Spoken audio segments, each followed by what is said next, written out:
ഇപ്പൊ നമ്മൾ ബാൽക്കണിന്ന് സംസാരിച്ച പോലെ തന്നെ നമ്മുടെ ഡാമിന്റെ ഒരു വ്യൂ ആയിട്ട്, പുറത്തുള്ള ഒരു വ്യൂ ആയിട്ട് ഒരു ഗ്രീനിന്റെ ഒരു റിഫ്ലക്ഷൻ പോലെ. അതെ അതെ. ഇപ്പൊ ഗ്രീൻ കളർ ചൂസ് ചെയ്തത് ആ ഒരു റീസൺ കൊണ്ട് മാത്രമാണോ? ഇപ്പൊ ഗ്രീൻ കളർ ചൂസ് ചെയ്ത് ഒന്ന് നമുക്ക് ഇതിൽ നിന്ന് ഇൻസ്പയർഡ് ആയിട്ട് ഡെഫിനറ്റ്ലി അതിന്റെ ഒരു എലിമെന്റ് ഉണ്ട്.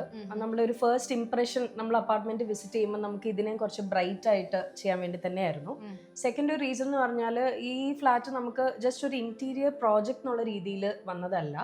മോർ ദൻ ദാറ്റ് ഇത് ഇവിടെ തൊടുപുഴ തന്നെ ഉള്ള ഒരു പ്ലൈവുഡ് ഫാക്ടറി ഓണറാണ് ഇതിന്റെ അപ്പാർട്ട്മെന്റിന്റെ ഓണർ.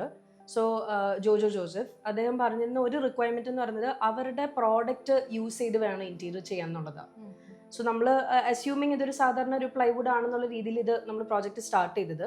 ബട്ട് അതിനുശേഷം നമ്മൾ ആ പ്രോജക്റ്റ് നമ്മൾ ഫാക്ടറി വിസിറ്റ് ചെയ്ത് പഠിച്ചപ്പോൾ ഇതൊരു വെനീർ പ്ലൈവുഡ് എന്ന് പറഞ്ഞൊരു മെറ്റീരിയൽ ആണ് ഇവർ മാർക്കറ്റിലുള്ളത്.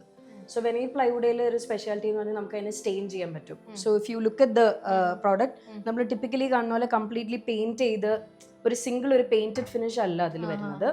റാദർ ദാറ്റ് വുഡിന്റെ ഗ്രെയിൻ അതിൽ കാണാൻ പറ്റുന്നുണ്ട്. അപ്പൊ വുഡ് കാണാൻ വെച്ചാൽ നമ്മൾ ആ തടീനെ നമ്മൾ സ്റ്റെയിൻ ചെയ്യുവാണ്. അപ്പോൾ അത് തന്നെ പിന്നെ നമ്മൾ ഗ്രീൻ കളറിലേക്ക് എത്തുവാണ്. നേരത്തെ inspired by the nature outside ഒരു ഫാക്ടർ മാത്രമല്ല, ഇവിടെ ഗസ്റ്റ് വരുമ്പോൾ ഇവരുടെ ഗസ്റ്റ് താമസിക്കാൻ വേണ്ടി വരുന്നു. അങ്ങനെ വരുമ്പോൾ അവർക്ക് വേറെ ഒരു ആംബിയൻസിലേക്ക് ഒന്ന് ബ്രേക്ക് അവേ ചെയ്യാൻ പറ്റുന്ന രീതിയിൽ